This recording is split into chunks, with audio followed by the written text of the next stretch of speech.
안녕하세요. 에듀스 라이플로그의 김배정, 줄여서 엘라 김연구원입니다. 지난 시간에는 1분 자기소개를 영화에 빗대어서 흥미유발 요소가 꼭 들어가야 되고, 동시에 여러분들의 장르를 보여줄 수 있어야 되고, 또 하나 이벤트가 꼭 들어가야 된다. 이벤트라는 건 사건이었죠. 그래서 이 세 가지가 꼭 들어가야 된다고 얘기를 했었는데요. 그렇게 말을 해도 사실 실제 작성하는 건 좀 어려우니까 이번 시간에는 잘된 1분 자기소개를 보면서 이 작성 예제를 보면서 여러분들 거를 작성하는 거 연습해 보도록 할게요.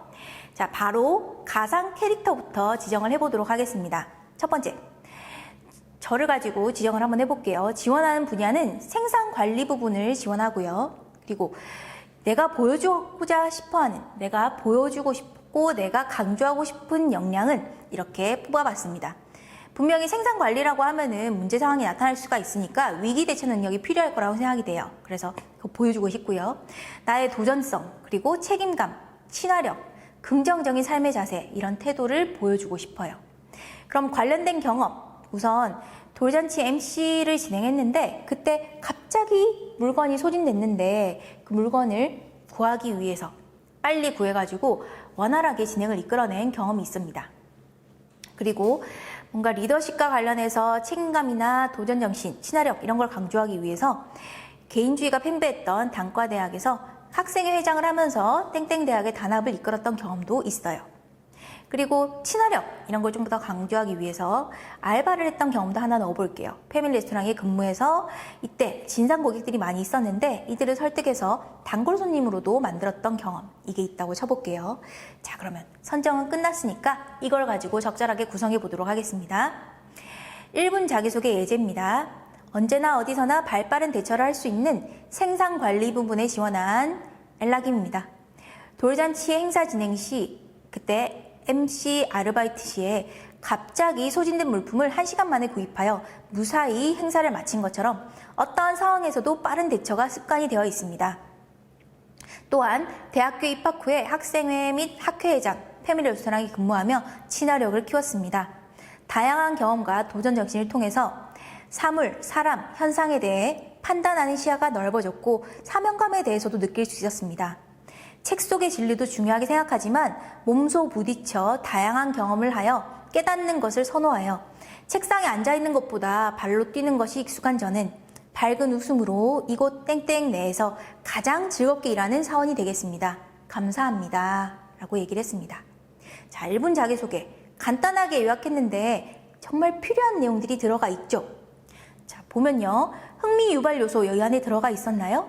그렇죠. 내용을 읽었을 때 소진된 물품이 뭐였는지, 왜 이걸 구하게 됐는지, 그리고 패밀리 레스토랑에 근무하면서 친화력을 키웠다고 했는데 어떤 식으로 키웠는지, 학회회장을 했다라고 했는데 이때 어떤 경험들이 있었는지 궁금할 수 있고요. 여기에다가 보태어서 본인의 가치관이라거나 본인의 역량도 한 번 더 강조해줬죠.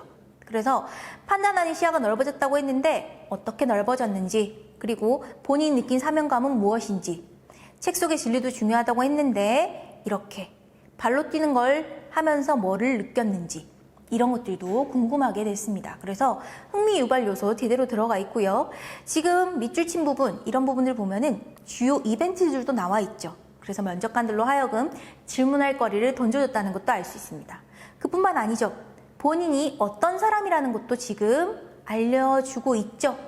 책 속에 있는 진리보다는 직접 몸으로 부딪히는 거를 더 선호한다. 그래서 여러 가지 경험을 했다라는 것도 언급이 되어 있습니다.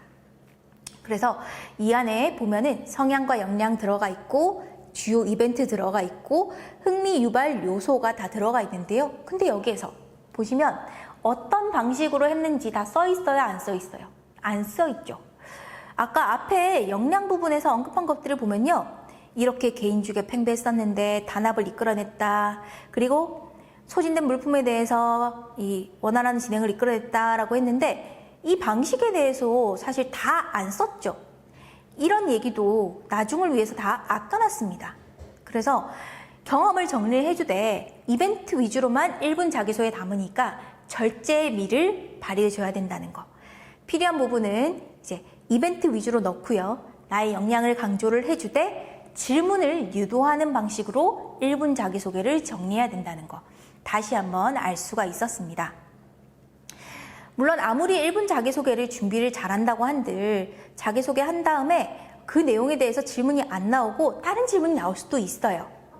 그런 면접관들도 분명히 있어요. 그렇지만 여러분들이 1분 자기소개에 했던 말, 그 역량 이런 것들은 앞으로 여러분들이 어떤 질문이 나오든 간에 답변을 할 때 지표 역할을 합니다. 내가 1분 자기소개에 이걸 강조했으니까 그래, 이 말을 기억하자, 이 키워드를 기억해서 여기에 맞춰서 질문이 나왔을 때 역량을 강조할 수 있게 답변을 하자 라는 나의 방향키가 되어준다는 거. 그래서 1분 자기소개라고 했을 때 이 부분은 꼭 기억을 해두는 게 좋을 것 같고요. 사실 1분 자기소개 한 다음에 여러분들 중에 100번씩 외워서 연습하는 분들이 있어요. 근데 이렇게 외워서 연습하다 보면은 단어 하나가 꼬이기 시작하면 그때부터 완전 자기소개부터 시작해서 면접이 다 흐트러지게 됩니다. 그래서 외우기보다는요, 키워드 위주로 나의 역량, 그리고 아까 말했던 이벤트, 이런 키워드 위주로 정리해두는 게 좋고요. 얘기했지만 이렇게 연습을 해도 실제 면접에 들어가서 너무 떨려서 답을 제대로 못하는 분들도 있어요. 그래서 다음 시간에는 면접 때 긴장을 안 하는 방법, 덜 하는 방법을 알아보도록 하겠습니다. 자, 그러면 1분 자기소개 정리 한번 해볼게요. 1분 자기소개는 자신의 역량과 성향을 드러내도록 사건을 적절히 배치하는 것이 중요하다. 근데 캐릭터를 우선 정하고요. 보여줄 역량과 질문받을 경험을 정하는데, 그럼 동시에 자기소개 작성을 할 때는 무엇 활동을 통해서 무엇을 키웠습니다 라는 식으로 나의 역량을 한 번 더 강조하는 식으로 정리할 것. 근데 단, 각 사건에 대해서 해결했던 구체적인 방법, 이 how는 담지 않도록 질문을 유도해서 대화 상황을 이끌어내도록 할 것이라고 정리할 수 있겠습니다. 그러면 다음 시간에는 긴장하지 않는 법 한번 살펴보도록 할게요.